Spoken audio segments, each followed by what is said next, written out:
St. Pete city worker was killed earlier today in the area of 12th Avenue South and 40th Street South. Police are calling this a domestic incident. Now, the suspect in that shooting that we're talking about now barricading himself on I-75. That's in Fort Myers, and you are taking a live look at the scene that we're talking about. You see the traffic backing up right there. St. Pete police say that suspect was also seen in Lee County when FHP tried to pull him over. The suspect then barricaded himself inside his car.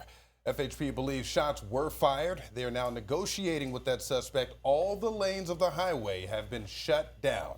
Going to continue to monitor that situation. This as police work to get the suspect in custody. And this is one of two shootings that did happen a few blocks apart and a few hours apart. The other shooting happened inside of the YMCA, less than a half-mile away right here. You see it right there on the map, and investigators are also telling us this hour, these two shootings are not connected. We have live team coverage in St. Pete tonight on both shootings that we're talking about, but we start with 10 Investigates Jennifer Titus. And Jen, while that SWAT situation's playing out in Fort Myers, you've been on the scene here in St. Pete for hours now. What's happening?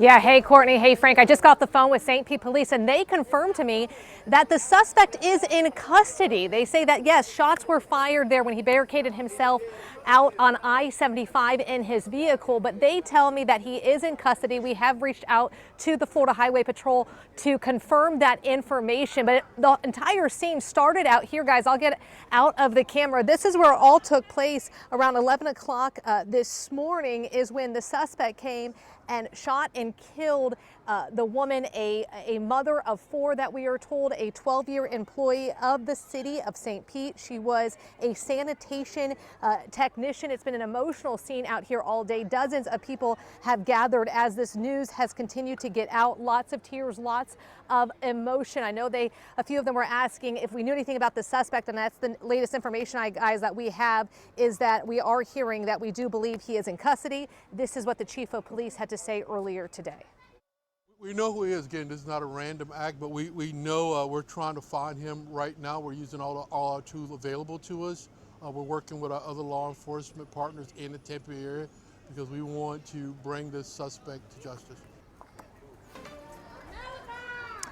Yeah, and back out here live, guys, as you can see, news has kind of just been breaking all day on this. I know that those out here want to hear that that suspect is in custody. I'm telling you, that is what St. Pete police has confirmed to me. And again, we are waiting to confirm that with the Florida Highway Patrol, but you can see it's still an active investigation. Again, the mother of four, the city employee, was shot in her front end loader. It has been covered by the sanitation truck there, but you can see it's still an active scene out here as police continue to investigate.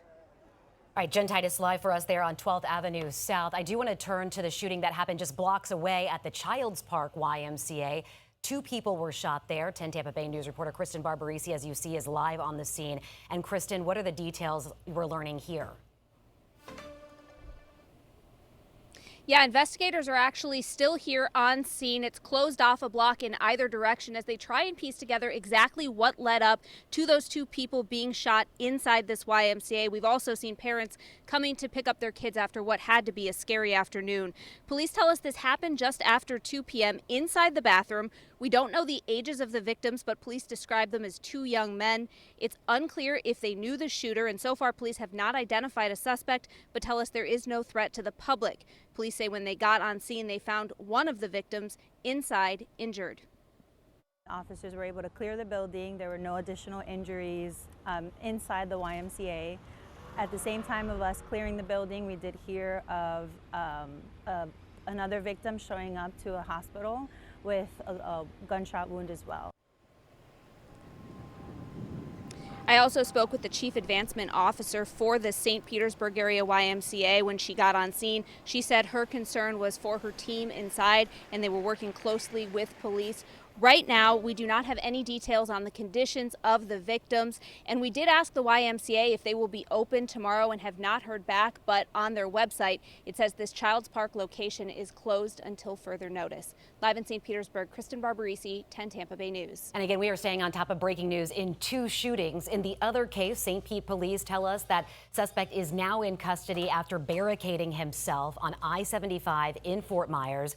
Both of those shootings happened less than a mile apart with within hours of each other. If you do know anything about either case, you are asked to reach out to St. Pete Police. You can see the timeline right here. All of this starting at 12:30, going to 4 o'clock. We are staying on top of these developments, and we will bring you updates live right here on 10 Tampa Bay News and on the 10 Tampa Bay News app.